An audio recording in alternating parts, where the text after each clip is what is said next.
Ads లేకుండా latest episode చూడండి.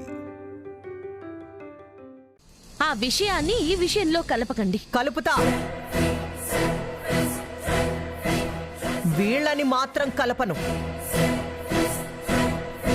నా శత్రువింట్లో అడుగు పెట్టను, నా కూతుర్ని పెట్టనివ్వను.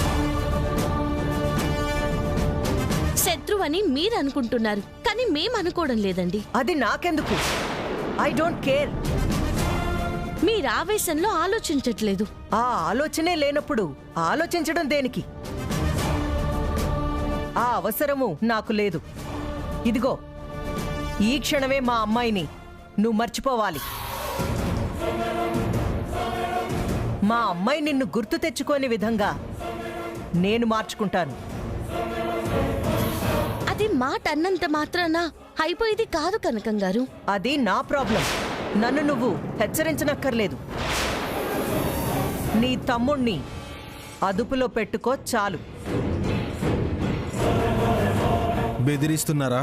నేను మంచిదాన్ని కాదు అంటారుగా, గుర్తు చేస్తున్నా. ఇది ఇంతటితో ముగిసిందని నేను అనుకుంటున్నాను. మీరు అదే అనుకోవాలి. ఇది కరెక్ట్ కాదండి. కలెక్టర్గా చెప్పినా వినను. మర్చిపో. Mom please. పద. Mom please. Subbu. Mom please. Subbu. Sushmita. Mom please. అక్క వెళ్ళిపోతుంది అక్క. సుస్మిత, బావా ఆపండి బావా. మామ్ మాట్లాడకు. నువ్వు ఇలా చేస్తే నేను బ్రతకను. చంపనైనా చంపుకుంటాను, కానీ ఈ పెళ్లి చెయ్యను. ఇంకీ చాప్టర్ క్లోజ్.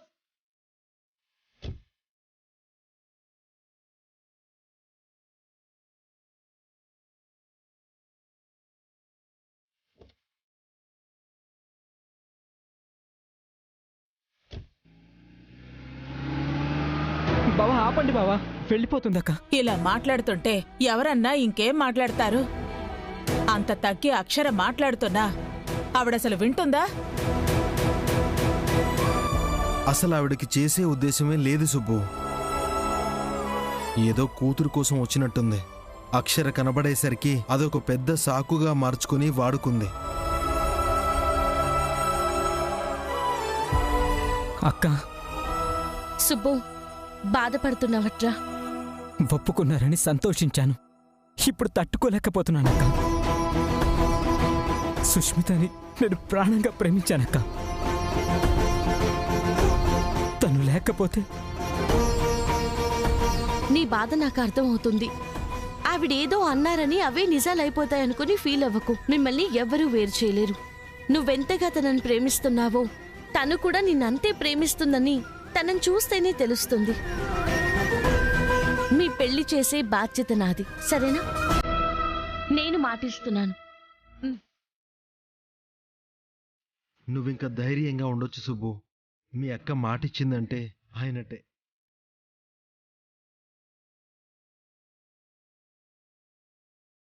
థ్యాంక్స్ అక్క. నువ్వు నా తమ్ముడివిరా.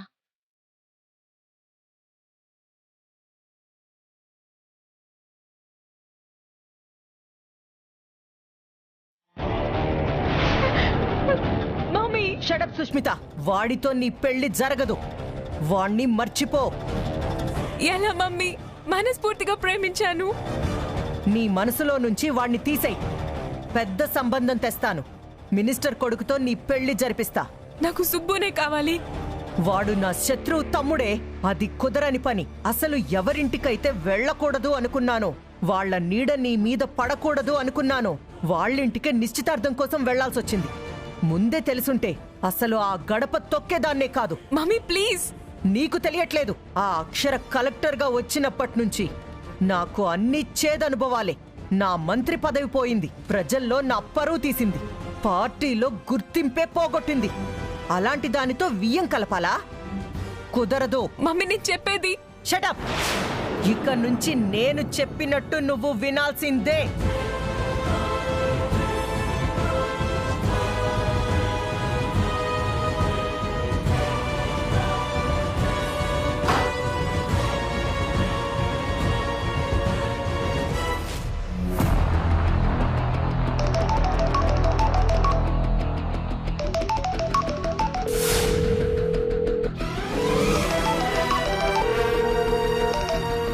ఎవరు? నేనత్తయ్య, శృతిని. శృతి, ఆ, ఎక్కడున్నావు? అదేంటి జైల్లో ఉన్నానత్తయ్య. మీకు ఈ విషయం తెలీదా? ఎందుకు తెలీదు? టీవీలో మారు మోగించారు కదా. వద్దామంటే ప్రెస్ వాళ్ళకి కనపడితే ఉన్న పరువు పోతుందని ఆగాను. ఫోన్లో మాట్లాడుతున్నావు కదా, ఎక్కడున్నావని డౌట్ వచ్చింది. పోలీస్ దత్తయ్య. వెళ్ళేటప్పుడు భారీగా డబ్బులు ఇస్తాను అంటే తను ఫోన్ ఇచ్చింది నాకు. ఓ, ఎప్పుడొస్తున్నావు? దానికే కదత్తయ్య మీకు ఫోన్ చేశాను. నువ్వే కదత్తయ్య నన్ను బయటికి తీసుకురావాలి. ఇది మరీ బావుందే. పిచ్చి ప్లాన్లేసి దొరికిపోయి నువ్వు మాటి మాటికి వెళ్తూ ఉండు. నేను ప్రతిసారి అందర్నీ బతిమలాడి నిన్ను తీసుకొస్తాను. ఈసారి కష్టం శృతి. అత్తయ్య, నువ్వే అలా అంటే ఎలా? ఏం చేయను? అత్తయ్య, ఏదో ఒకటి చెయ్యత్తయ్య. ఈ ఒక్కసారికి నన్ను బెయిల్ మీద తీసుకురావా ప్లీజ్ అత్తయ్య. అదంత ఈజీ కాదు, కుదరదు. అత్తయ్య, నువ్వు తలుచుకుంటే కానిదంటూ ఉందా అత్తయ్య? ప్లీజ్ అత్తయ్య, నువ్వు తప్ప నాకు ఇంకెవరూ లేరు. ఈ విషయం తెలిస్తే మీ అన్నయ్య బతకడత్తయ్య. నేను బయటకు వస్తేనే డాడీ మమ్మీ కూడా ప్రాణాలతో ఉంటారత్తయ్య. అసలు నేను కడుపు నిండా తిని కూడా ఎన్ని రోజులైందో తెలుసా అత్తయ్య? ఇక్కడ అన్ని పనులు నాతోనే చేయిస్తున్నారు. అసలు ఈ బాధను నేను తట్టుకోలేకపోతున్నాను. అసలు ఇక్కడే ఈ గోడకి తల గుద్దుకొని చచ్చిపోవాలనిపిస్తుంది. శృతి, తీసుకెళ్ళత్తయ్యా ప్లీజ్. సర్లే, ఏడవకు. ఎలాగోలా కష్టపడి నిన్ను బయటికి తీసుకొస్తాను. థ్యాంక్స్ అత్తయ్య. సరే,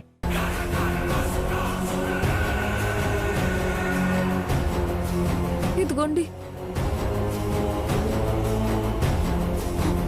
అత్తయ్య అందంటే చేస్తుంది. ఇక నాకు విడుదలే.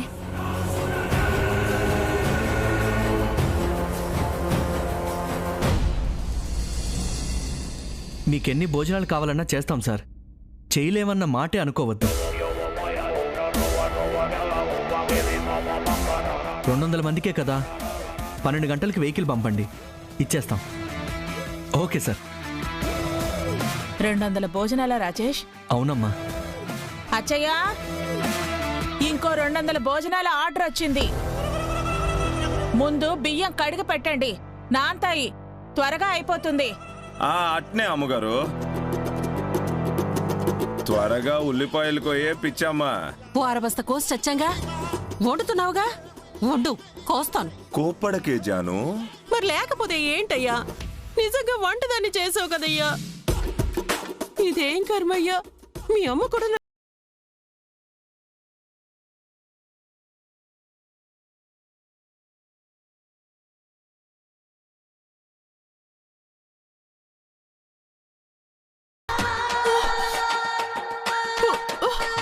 అమ్మో, చూసుకోవే జాను. అలా చూసుకొని ఇంకో బస్తాడు ఎప్పుడు కొయినయ్యా? అలా అని వేలు కోసుకుంటావా? అబ్బా ఏది, ఇలా పట్టవే. అబ్బా,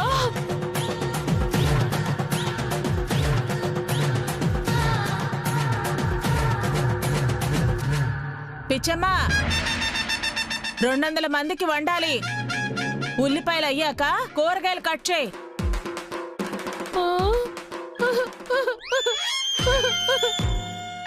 వామ్మో, నా చావు చూసే వరకు వీళ్ళు వదిలేలా లేరయ్యా. ఈ పని బయట చేసినా కూడా మంచిగా పైసలు వచ్చావయ్యా. ఏంటే పద్నాలుగులో మాట్లాడుతున్నావు? పొద్దున్నుంచి పొద్దుపోయే వరకు ఈ పనులన్నీ చేస్తూ ఉంటే రావా అయ్యా? ఈ పనులన్నీ ఓ శృతి వల్లే. నాకొచ్చే కోపానికి అది బయటకు వస్తే నేను దాన్ని చంపేస్తాను. ఊరుకోవే. అవును, ఈసారి వీళ్ళు దొరకపోతారా? నేనేదో ఇరగదీస్తానన్నావు. ఏం ఇరగదీసావు? అక్కే వస్తుంది. కరెక్ట్ గా గుర్తు చేసావు, కరెక్ట్ గానే వస్తుంది. ఈ ఉల్లిపాయ కలిపిన కూర రుచి చూపిస్తా. దీక్ష భగ్నం అవుతుంది, చూడవయ్యా.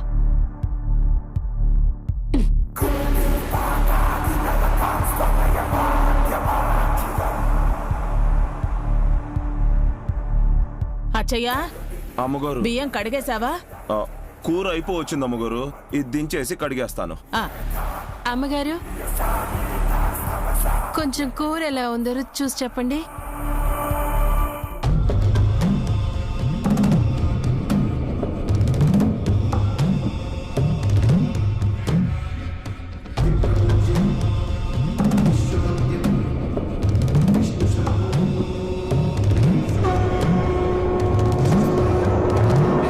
రాజేష్, అమ్మ ఎక్కడుంది? కిచెన్లో ఉంది వదినా. అమ్మా,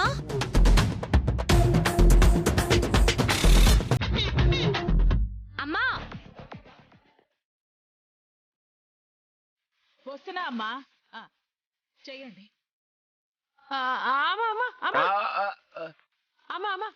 అమ్మా కొంచెం రుచి చూడండి అమ్మా.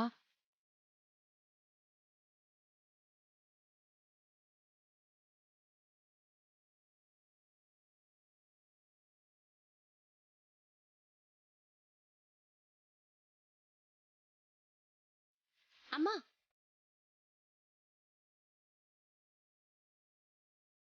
పిచ్చమ్మా, ఉల్లిపాయలు వేస్తారు కదా. అమ్మా దీక్షలో ఉన్నారు, తినకూడదు కదా. అవునమ్మా, ఈ హడావుల్లో మర్చిపోయాను. సమయానికొచ్చి దీక్ష పాడవకుండా కాపాడావు. మరి మీ కోడలు అంతే కదమ్మా, కాపాడేస్తుంది. నేను చూస్తాను.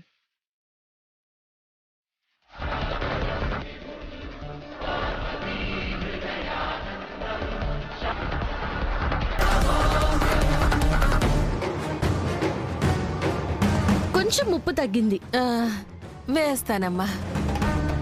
అమ్మా, ఈయన మాధవరావు గారు. నమస్తే. నమస్కారం అండి. 2 టౌన్లో ఒక రెస్టారెంట్ రన్ చేస్తున్నారు. నష్టాలు వచ్చాయంట, తీసేద్దాం అనుకుంటున్నారు. మనం తీసుకుందామని తీసుకొచ్చాను. ఇది మనం చూసుకుందామమ్మా. అది డెవలప్ చేసి రాజేష్కి ఇచ్చేద్దాం. మంచి ఆలోచన అండి. ఎలాగో ఆర్డర్స్ ఎక్కువ వస్తున్నాయి కదా, అక్కడ కూడా సగం చేయొచ్చు. మీరేమంటారమ్మా? ఏమంటానమ్మా, సరే అనే అంటాను.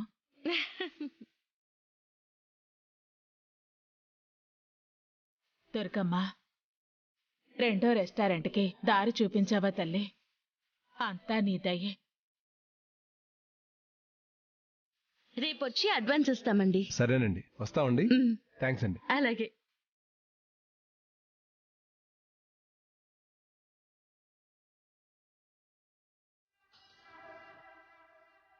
రెండోది కూడా ఓపెన్ చేస్తారంట. ఆ అక్షర అన్నవన్నీ అవుతున్నాయి. మనం అనుకున్నవన్నీ పోతున్నాయి. ఆఖరికి కూర కూడా రుచి చూపించలేకపోయాం కదే. చివరి నిమిషంలో వచ్చి చెడగొట్టేసింది. మన దరిద్రం అలా ఉంది, వాళ్ళ దశేమో అలా తిరుగుతుంది. ఇంకేం చెయ్యాలయ్యా? నాకైతే ఏమీ తెలియట్లేదు. మీ అమ్మతోడు తగ్గామంటే ఆ అక్షర తొక్కేస్తుంది. పదును పెడతా, తగ్గేదేలే. థ్యాంక్స్ అత్తయ్య, నన్ను ఆ బందీఖానాలో నుంచి బెయిలిచ్చి బయటికి తీసుకొచ్చావు. నాకు కావాల్సింది నీ థ్యాంక్స్ కాదే. ఇంకొకసారి ఆ గతి పట్టించుకుని నన్ను ఇబ్బంది పెట్టకుండా ఉంటే చాలు. అయినా అంత జాగ్రత్త లేకుండా ఆ అక్షరకి ఎలా దొరికిపోయావే? అంటే అది అత్తయ్య, అదే అజాగ్రత్త. పాలిటిక్స్లో రోల్ ప్లే చేస్తున్నావు. ఎలా ఉండాలి? ఏం నేర్చుకున్నావు? శత్రువుకి తగ్గట్టు వ్యూహాలు రచించాలి. వాళ్ళు మనపై ఎలా దాడి చెయ్యబోతున్నారో ముందుగానే పసిగట్టి మనం కనపడకుండా పనవ్వగొట్టాలి. నువ్వేం చేశావు? డైరెక్ట్గా అక్షర దగ్గరికి వెళ్తావా? నన్ను చూడు, నేను ఏ రోజైనా పోలీస్ స్టేషన్కి కానీ కోర్టు మెట్లు కానీ ఎక్కడం చూసావా? లేదత్తయ్య. నీకోసమే స్టేషన్కి జైలుకి వెళ్ళి బెయిల్ ఇచ్చి నిన్ను తీసుకురావాల్సి వచ్చింది. ఇంకెప్పుడు ఇలా చేయకు. ఏదైనా ఉంటే నాకు చెప్పు, మనం కలిసి ఆలోచిద్దాం. అలాగే అత్తయ్య.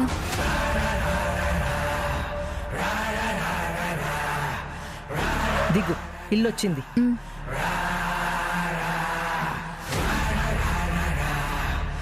అన్నట్టు చెప్పడం మర్చిపోయానే, సుష్మిత వచ్చింది. అవునా అత్తయ్య? ఎప్పుడు?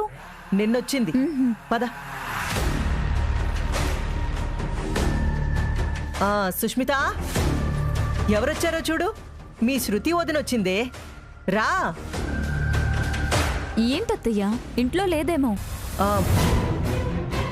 సుష్మిత, రూమ్లో చూద్దాం అత్తయ్య. అలాగే. సుష్మిత,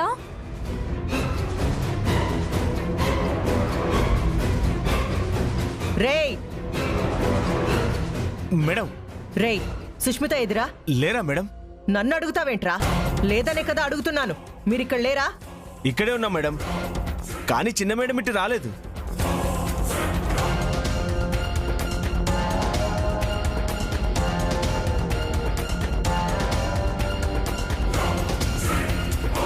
అత్తయ్య, అటేమైనా వెళ్ళిందేమో. అయినా అట్నుంచి ఎందుకు వెళ్తుంది? ఇక నుంచి నేను చెప్పినట్టు నువ్వు వినాల్సిందే.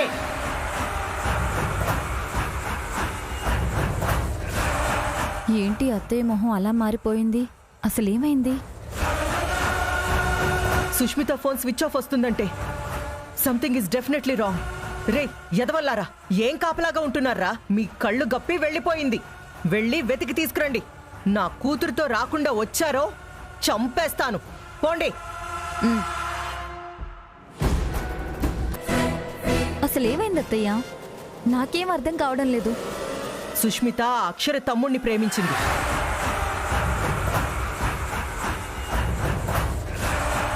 నేను ఒక అతన్ని ప్రేమించాను మామ.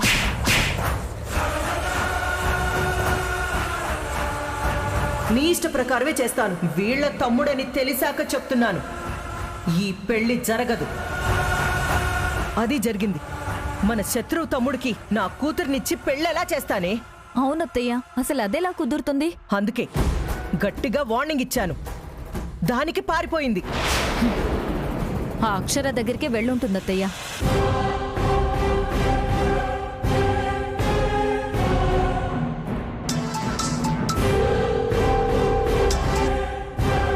చెప్పండి. నువ్వే చెప్పాలి అక్షర. కలెక్టర్ వయ్యుండి నువ్వు చేసేది ఇదేనా? ఏం చేశాను? తెలీదనుకోకు. మా అమ్మాయిని తీసుకెళ్ళి నీ తమ్ముడితో పెళ్లి చేయాలనుకుంటున్నావా? ఎంత ధైర్యం నీకు? అదే చెయ్యాలి అనుకుంటే ఎక్కడి నుంచో ధైర్యం తెచ్చుకోవాల్సిన అవసరం నాకు లేదు. నాకే మీకిచ్చే అంతుంది. తెలివిగా మాట్లాడుకో. నా కూతురు కనిపించడం లేదంటే అది నీ దగ్గరకే వచ్చుంటుంది. దాన్ని ఎక్కడికి తీసుకెళ్తున్నావు? ఆ మాటే అనొద్దు అనేది కనకం గారు. అక్షరా, నువ్వు చెప్పకపోయినా నువ్వు ఎక్కడున్నావో కనిపెట్టి వచ్చి నా కూతుర్ని తీసుకెళ్తాను. మీకు చేయడానికి ఇంకేం పని లేదని మైండ్ పని చేయట్లేదా? మీ అమ్మాయి నా దగ్గరికి రాలేదు. అయినా నాకు చాలా పని ఉంది. నా టైం వేస్ట్ చేయకండి.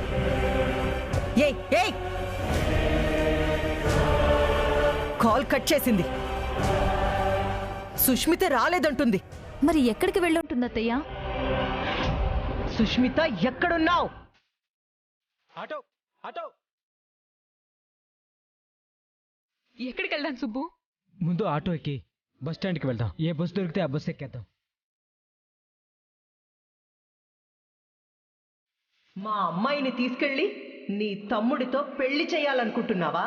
ఆటో. నా కూతురు కనిపించడం లేదంటే అది నీ దగ్గరకే వచ్చుంటుంది. దాన్ని ఎక్కడికి తీసుకెళ్తున్నావు? Auto auto.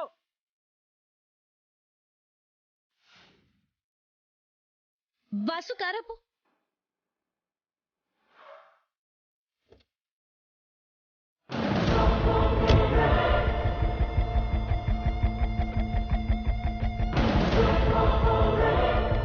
నన్ను చూసి భయపడుతున్నారు అంటే ఏదో తప్పు చేస్తున్నారనే కదా? అక్క, అదే సుస్మిత వాళ్ళ అమ్మగారు తనకి వేరే వాడితో పెళ్లి చేయాలని చూస్తున్నారట. అందుకే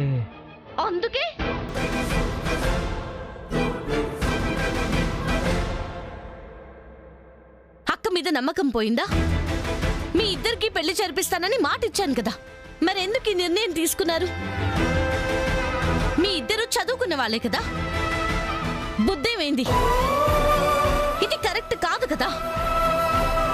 సుస్మిత, మీ తల్లిదండ్రులు ఎంతో కష్టపడి నిన్ను పెంచుంటారు. ఒక్కగానొక్క కూతురువని ఎంతో అల్లారు ముద్దుగా పెంచుంటారు. ఎంత గారాబంగా చూసుకొని ఉంటారో ఒక్కసారి ఆలోచించు. మీ అమ్మగారు నువ్వు అడిగిందేది కాదనకుండా ఇచ్చే ఉంటారు కదా. మరంత చేసిన వాళ్ళకి ఇలా అన్యాయం చేసి వెళ్ళిపోతావా? ఇది రైటా? కన్న వాళ్ళ కళ్ళల్లో ఆనందం నింపాలి కానీ వాళ్ళని కన్నీళ్లు పెట్టించడం పద్ధతి కాదు.